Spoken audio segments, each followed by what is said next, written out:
The driving season is getting close to an end as people are stashing away their cars for the cold. But Mike has decided to spend this Saturday morning driving up from New York all the way to Nick's garage.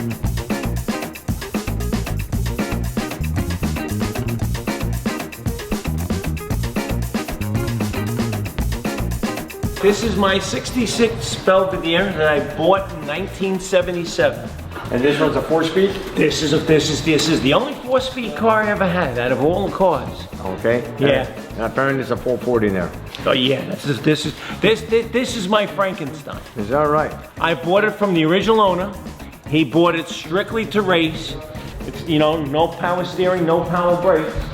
And he put a 426 max wedge into this. Okay. With the 4-speed and a 456, gears in the rear. When he advertised it, that's the way it was set up. I thought that's what I was getting. And then I get the car and he goes, no, I put a 383 back into it. And then I got the thing and found out the 383 was really a beat up old 361. Okay. It had 100 pounds of compression in every cylinder, so it ran nice and smooth. It just had no power. Yeah, I needed a refresh. Oh, yeah. And for a year, I sold it to my brother-in-law. Okay. This poor car, if it could only talk what he did to it. My brother-in-law was really a frustrated Chevy man. Is it? Because he had this, he drove the heck out of it. Literally, him and his friends took it for Dukes of Hazzard leaps, and this thing's tough as hell. I could take everything he did to it. When I got the car back, the idler arm and the pitman arm would go up and down this much. It was like, from bouncing it off of things. And I got the car back from him, and that's when I started my experimentation.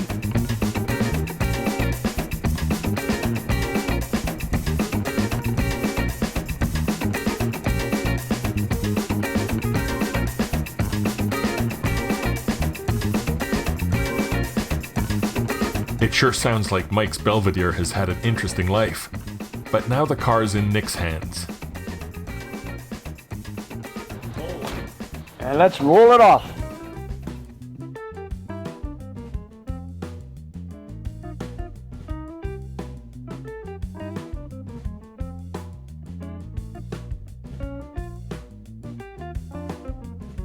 Hey, Mike, when was the last time you heard this car running? I thought 18 years ago. Sticker said 1995. So we got a few years on it. Yeah. Okay. There she is. We got disc brakes, got new wheels, new tires on it. Okay. You know, we got that far. Well, you know what it is? I wanted to build basically a torque monster. Torque monster? Yeah. Maybe we should stroke it out. Maybe we should stroke it out. That was one of the things I wanted to ask you. You're the guy who knows. But you know what? Let's hope. I don't want to go 60 over. Let's keep it to a minimum. Let's say if it's standard bore, we're going to go 30 over. Right. Second of all, if whatever engine you build, you know you're not going to stay with those tires, eh? Oh, come on. You're going to smoke them up. So I guess they become the spares? Oh yeah, we've got a lot of updates to do over here, man. To me, I'll be honest with you, it looks like a mess. It's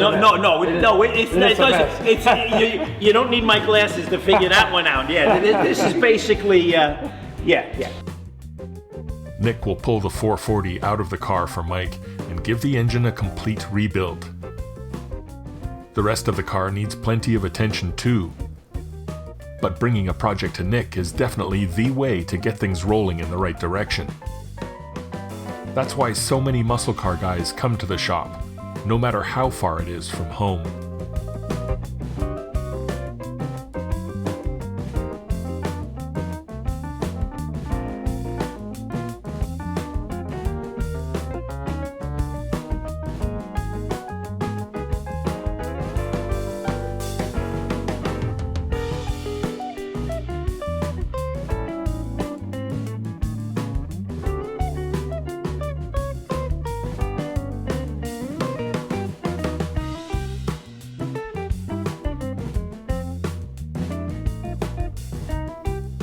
The place is always buzzing with interesting jobs, and Saturdays at the shop have always been extra busy. but somehow Nick finds the time to get it all done.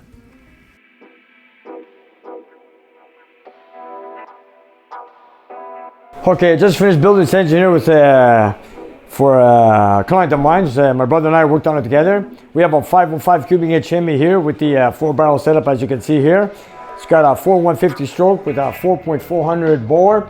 So this is the engine that belongs to a 64 Polara that dropped the valve. If you guys remember last year, it's a blue car. Anyways, we overhauled it. We put a new set of heads on it, put new pistons, a new camshaft also. So we're about to make a test. We made the test yesterday. Everything went well, except I want to look for a certain little oil leak that we have. We found an oil leak that was just up here in the front somewhere.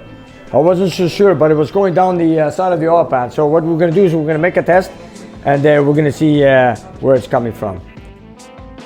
Nick reset the seal on the oil pan and thinks that'll take care of the small leak he saw during testing on the big Hemi. I just want to be sure before I install it into the car. That's my purpose. I also use an engine on the dynamometer. I look for every issue. It could be anywhere. It could be the oil pump. It could be the bolts going through the engine brackets, rear oil seal, oil pan, the dipstick. I'm not sure. So you know what? Let's make a test and find out. So we're gonna make a run right now. One test at 6,500 RPM and make one blast. See where if it's leaking any oil anywhere. I already had the timing set up, the air-fuel ratio. So let's get it started and see what it does. Let's make some noise. And here we go. Fuel pump, ignition, pump it, start it.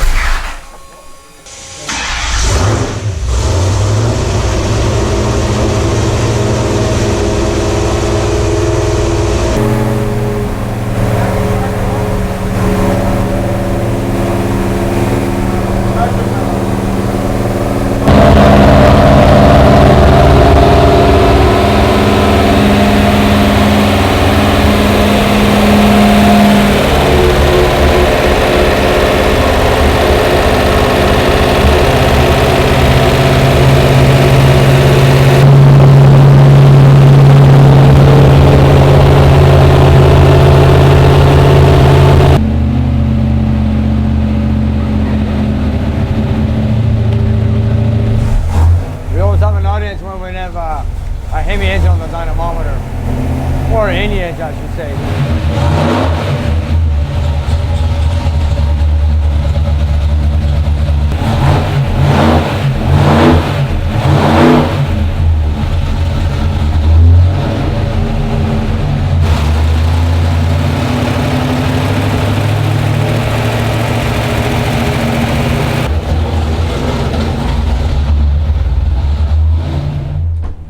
Here we go.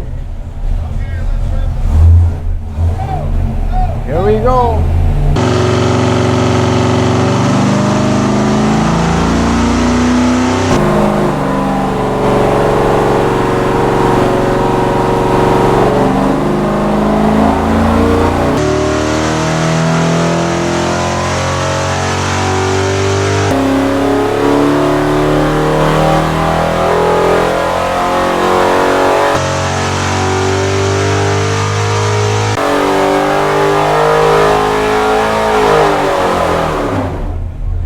Auto idle. Here it is. 632. 632. Here we are. The big 505 Hemi makes a roaring 632 horses. Here we go. And a lasting impression on this brave young man. Big, strong one, too. Well, it did better than yesterday. My concern right now is not looking for horsepower torque, but my concern is looking for an oil leak. So I'm gonna let it run, see what it does, see if it has any oil leaks. And we did a few tests yesterday, and it seems to be the same thing back to back.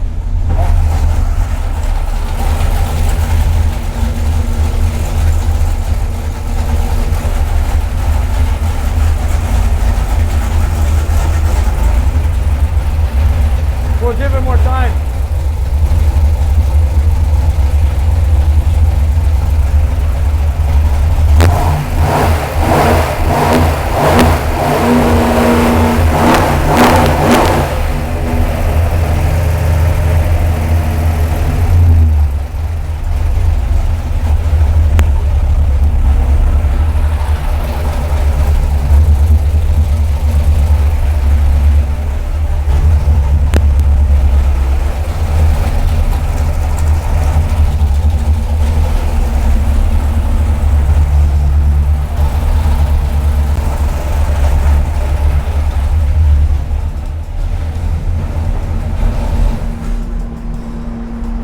guess we don't have an oil leak at the moment. We did some work on the oil pan yesterday. Seems like the pan gasket was leaking. All we did was tighten it up. Seems good. There's no oil leak. Got the engine warmed up.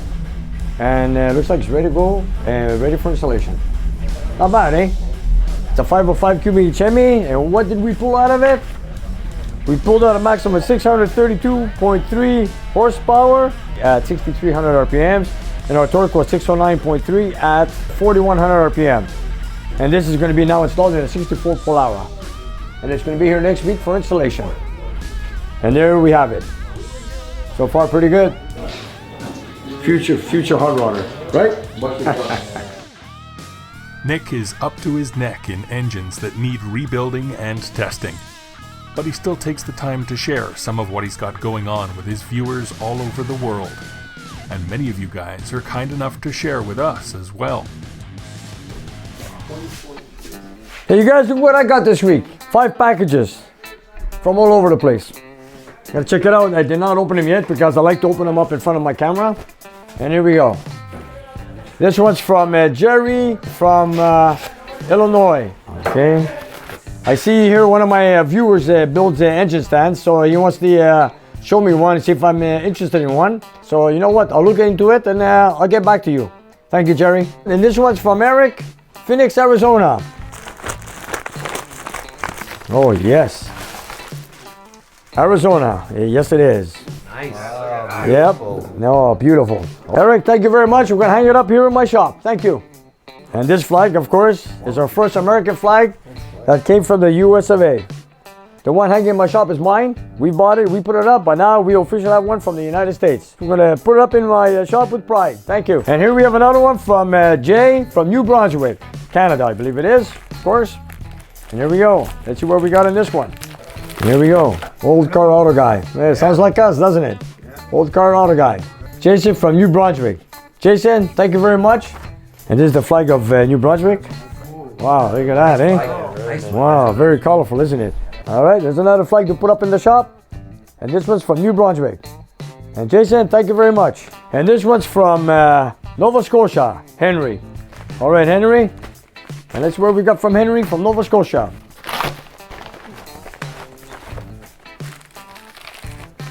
Oh, wow, check it out. 70 GTX, I believe this is. 70 GTX. This is, I believe, a 72 Roadrunner. And here he is with the thumbs up. This is beautiful cars, man. Another, I guess another Mopa guy. Henry, thank you very much, Henry. This is something. That's a nice one too, yeah. Oh, yeah, here it is. Hey, Brett Nyland. Nice, man, nice. Yeah, Cape Breton. Wow, we're gonna have a very colorful garage here with all these different colored flags. Henry, thank you very much, Henry. I'll put it up in my shop in no time. Thank you. And here, the last one, the 5th one. Here we go. And then this one, I believe, is from the US of A. Here we go. Here's another flag. Kirk. Here it is, another loyal fan on our channel. His name is Kirk. There we go. Yeah, nice. This is nice. Thank you. Thank you, Kirk. Yeah, real Kawasaki. Well, that's a flag. Yep, here it is. The flag of Ohio. Wow. Look, you can cut Kirk, thank you very much. Beautiful. I'm going to post it up on my shop. Thank you. And all you viewers from all over the world, from any country, any state, any province, any county, or any district. If you have a flag, you wish to send it to Nick's Garage, and if you send it to me, I'll be more than proud to hang it up in our shop right here at Nick's Garage. Thank you.